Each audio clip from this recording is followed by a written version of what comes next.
दूसरी तीसरी मुलाकात है। कोशिश की थी कि हर घर में जाके, जैसा बाकी कॉन्स्टिट्यूंसी में पूरा जब से सियासत ज्वाइन की है, हर घर में जाके हाजिरी लगाएं, देखें, पहचान करें।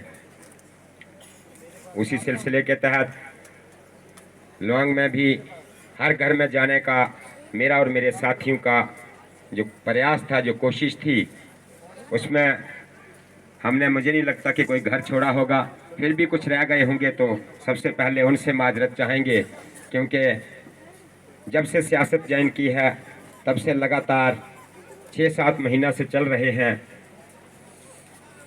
सियासत ज्वाइन कैसे की वो बहुत से लोग जो सामने बैठे हैं वो बड़ी अच्छी तरह से जानते हैं, लेकिन कुछ ऐसे होंगे जो नहीं जानते होंगे। तो मैं भी बता दूं कि मैं महकमा एजुकेशन में सर्विस करता था, और सर्विस छोड़ने का कारण ये नहीं है कि मैंने ये टारगेट बनाया था कि मैं सियासत में आके इलेक्शन लड़ूंगा। ऐसा बिल्कुल नहीं है। फिर तो मजा है, आनंद है। लोग नौकरियां छोड़ते हैं और कहते हैं कि मैं आप लोगों के लिए नौकरी छोड़ के आ गया, मुझे वोट दीजिए। फिर तो सभी मुलाजमीन को नौकरी छोड़ देनी चाहिए और एमएलए बन जाना चाहिए। लोगों पे इसका कोई एहसान नहीं है। जो भी जॉब छोड़ता है उसके अपने अंदर कुछ बातें होती हैं जिस वजह से वो जॉब छोड़ते हैं, उनकी अपनी मर्जी होती है। जनता को बाद में उसका हिस्सादार बनाया जाता है।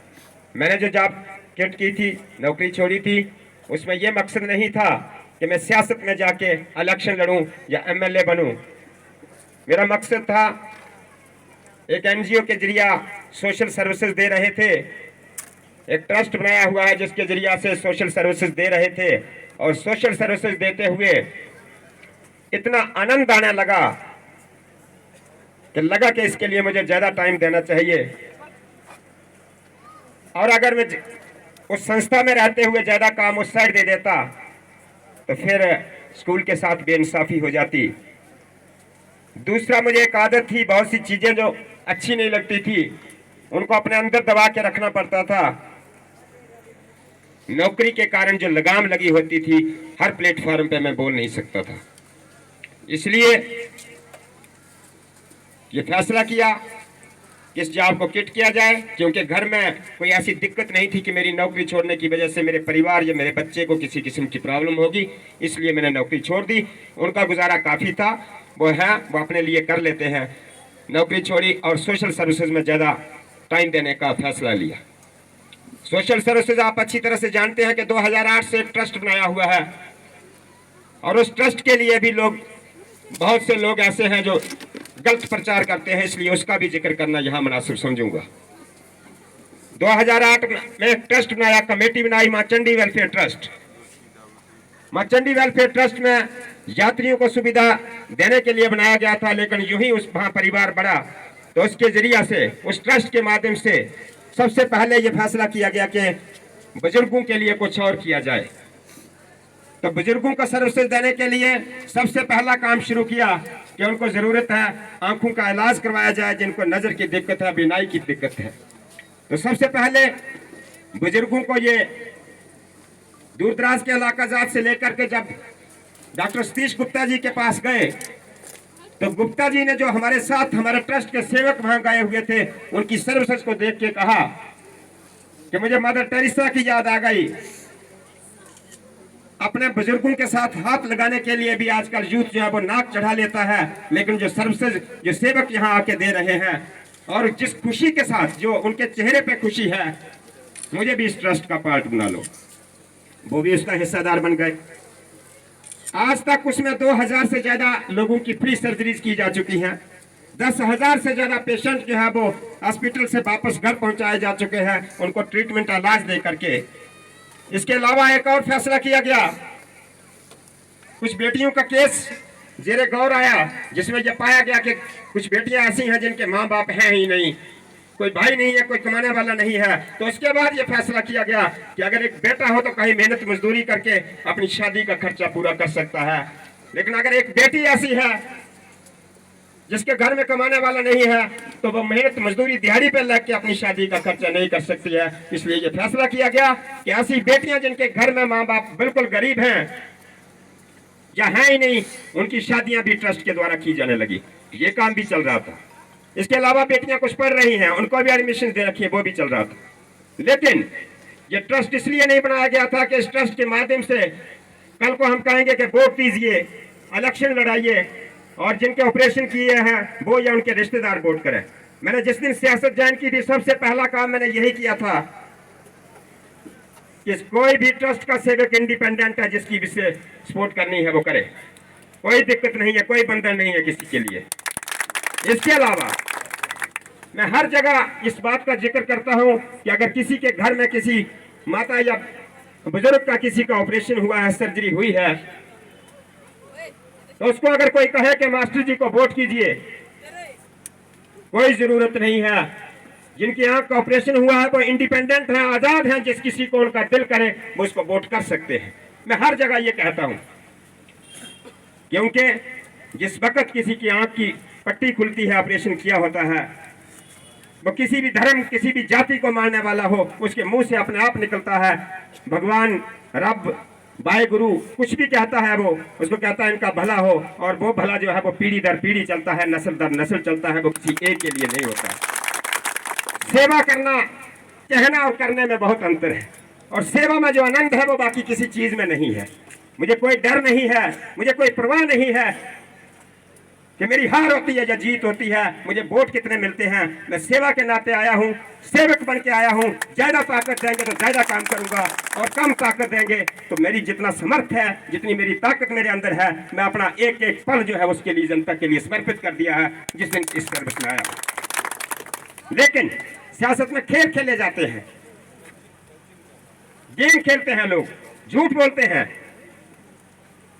एक साइड आज कोई मेरा समर्थन करेगा, कल किसी और का समर्थन करेगा। मैं उस पक्ष में नहीं हूं। मैंने बोला है कि जिसका मन जो करता है, जिसको सपोर्ट करना है करिए। मैं सिर्फ उस ऊपर वाले पे भरोसा करता हूं, उस पर यकीन करता हूं सबसे पहले। बाकी जो है देखिए, बहुत प्यार जनता का मिला है। 7-8 महीना से लगातार 14 किलो वजन कम किया है। मैंने ही नहीं, मेरे साथियों ने भी फाके झेले हैं। हर घर में जाके प्रयास किया है कि लोगों से मिले, लोगों को जाने, लोगों की समस्या क्या है, लोगों की परेशानी क्या है। और जब मुझे सियासत में लाने के लिए मैं चाहता था कि ना आऊं, क्योंकि सियासत में आने का मतलब है लोगों से वोट लेना, और वोट लेने का मतलब है कर्ज लेना, और कर्ज लेके अगर मेहनत नहीं कर पाएंगे तो सब कुछ होते हुए समेत कर्ज के ही दुनिया से जाना पड़ेगा। इसलिए मैं सियासत में नहीं आना चाहता था। लेकिन मैंने लोगों की बात सुनी जिन्होंने ये कहा कि हमारे देश में, हमारी स्टेट में इंटरनेशनल बातें करते हैं लोग, दिल्ली की बातें करते हैं। मुझे अपने इलाका का, अपनी कॉन्स्टिट्यूंसी का देखना था कि यहां क्या हो रहा है। सिर्फ चंद नहरें लगा करके लोगों से वोट हासिल किए जाए, मुझे नहीं लगता कि यह मुनासिब बात है।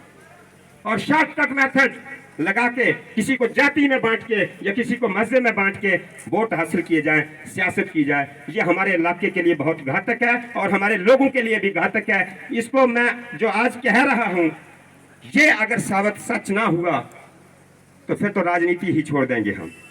ये लोग जो आए हैं शॉर्टकट मेथड लेके, शॉर्टकट तरीके लगा के, यही लोग मुझे कहते थे कि सर आप आगे बढ़िए, आप आगे निकलिए, आपकी जरूरत है, आप चलिए, और हर किस्म की सपोर्ट करने के लिए वादे किया करते थे। आज जिस किसी का, मुझे गर्व है इस बात का कि मैं उस संस्था से भी जुड़ा हूं, जिस संस्था में हिंदू मुस्लिम मंदिर के नाम पे ट्रस्ट है, लेकिन उसका पार्ट हिंदू भी है, मुस्लिम भी है, और उसमें जो शादियां हो रही हैं या उसमें जो सर्जरीज हो रही हैं, ऑपरेशन हो रहे हैं, आज तक 2008 से आज तक उस ग्रुप में आज तक कोई ऐसा मैसेज नहीं कर पाया जो किसी धर्म के खिलाफ हो या किसी जाति के खिलाफ हो।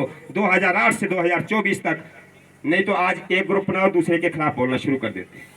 मैं भाईचारे के लिए सियासत करने आया हूं, मैं कुर्सी के लिए सियासत करने नहीं आया हूं। अगर मुझे कुर्सी के लिए सियासत करनी होती तो ये लोग आज जो कहते हैं बी टीम है, ये बीजेपी के लिए तरसते थे, कटोरे लेकर टिकटें मांगते थे ये, और मुझे जबरदस्ती घसीट के ले जाया जा रहा था, मुझे खींचा जा रहा था। मेरे पास एविडेंस है।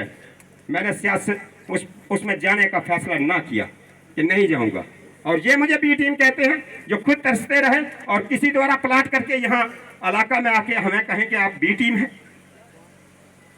मुझे अपने आप का पता है, और जिन लोगों ने मुझे बोला है, कहा है कि सियासत में आइए, उनको भी पता है। और ये जनता को भी पता है। मैं सभी साथियों से कहता हूं कि अगर मेरी कोई अपोजिशन करता है उसको करने दीजिए, जो मेरे बारे में बुरा बोलता है उसको बोलने दीजिए। यही लोग जो आज कह रहे हैं बुरा है, इन सब की वीडियो मेरे पास है। जो मुझे कहते थे ये तो बड़े महान इंसान है, अब सियासत में आके इनको बुरा लगने लगा। जिस दिन मैंने सियासत ज्वाइन की, इलेक्शन लड़ने का फैसला किया, कल तो मैं बहुत अच्छा था, आज मैं बहुत बुरा हो गया। क्यों बुरा हो गया? क्योंकि मुझे जरूरत है कि बांजल बटवाल से लेकर बंधार तक अगर स्कूल में स्टाफ नहीं है, बच्चे नहीं पढ़ रहे हैं, तो इनके बारे में बात करना जुल्म है। पढ़ा लिखा यूथ सफर हो रहा है, उनके पेरेंट्स ने, उनके माँ बाप ने कितनी मेहनत से पढ़ाया था, जॉब नहीं है, तो ये जुल्म है। डेली वेजेस की हालत देखिए, एसपीएस की हालत देखिए, राबरे खेल की देखिए, स्कूल में कुक की हालत देखिए, एनवाईसी की देखिए, हेल्थ सेक्टर में फैसिलिटीज देखिए। और इतनी बड़ी पॉपुलेशन के होते हुए, इतनी आबादी के होते हुए एक ऐसा हॉस्पिटल हो सकता था जहां बाहर से भी लोग इलाज करवाने के लिए आते, क्योंकि हमारा एमपी जो है वो मोदी साहब के साथ, प्राइम मिनिस्टर के साथ बैठा हुआ है। एक फोन कॉल से हमारे इलाके का नक्शा बदल सकते हैं। मुझे खुशी इस बात की है कि दिल्ली तक आज सिंहासन हिला हुआ है, जनता ने हिलाया है, मैंने नहीं हिलाया है। आज उनको हेलीकॉप्टर लेकर के आज उनको जनता के बीच में जाना पड़ रहा है। ये जनता की ताकत है, लोग जा रहे हैं। देखिए, ये हमारा भंडार से लेकर और गुड्डू फिलहाल तक जितना भी एरिया है, इतनी स्कैटर्ड कॉन्स्टिट्यूंसी है। मैं तो कहता हूं लोहाई मल्हार के लिए अलग कॉन्स्टिट्यूंसी होनी चाहिए, क्योंकि इतना एरिया जो है, इतना टफ एरिया है, 6-7 महीना में मैं कवर नहीं कर पाया हूं। और जो कल आए हैं, जो जात पात के नाम पे लोगों को बांट करके, या किसी पार्टी के नाम पे, किसी प्रधानमंत्री के नाम पे, या किसी संस्था द्वारा वोट हासिल करने के लिए प्रयास कर रहे हैं, उनके लिए तो आसान तरीका है। उनको तो घर भी मालूम नहीं होंगे। इन्होंने जो राजनीति की है, उन घरों में ये अभी तक नहीं गए होंगे जिन घरों में हम जाके आए हैं अपने साथियों के साथ। ये सस्ती राजनीति। मेरी तरफ से ना कोई जाति खास है, ना कोई धर्म खास है, ना कोई अमीर खास है, ना कोई गरीब खास है। मेरे लिए सब खास है और हर जरूरतमंद खास है। मैं सबको कहता हूं कि मेरा कांटेक्ट नंबर हर आदमी अपने पास रखिए। मेरे लायक जो सेवा होगी, मैं जो काम कर सकता हूँ आपके लिए, मुझे रात के 12 बजे कॉल कीजिए। मैं 1 बजे तक बात करता रहता हूँ, 1 बजे तक फोन कॉल अटेंड करता हूँ, लोगों को सर्विस देता हूँ। जितना हो पाता है मेरे से मैं कोशिश कर रहा हूँ और करता रहूँगा। इसके अलावा अगर मैं कहीं गलत ट्रैक पे हूँ, अगर कहीं गलत रास्ते पे हूँ, तो मुझे सजेस्ट कीजिए ये रास्ता ठीक नहीं है, आप इस रास्ते पर मत जाइए। अगर किसी को लगता है, कोई बुजुर्ग, कोई नौजवान साथी गाइड कर सकता है, लेकिन इस बात का ध्यान रहे कि जिस तरीका से, जिस सिस्टम से इलाका को एक डिवाइड करने की कोशिश की जा रही है, इससे होगा कुछ नहीं। वोट नहीं मिलने वाले इससे। मैं दावे से कह सकता हूं कि हर जाति का और हर मजहब का सबसे ज्यादा वोट हमें ही मिलने वाला है।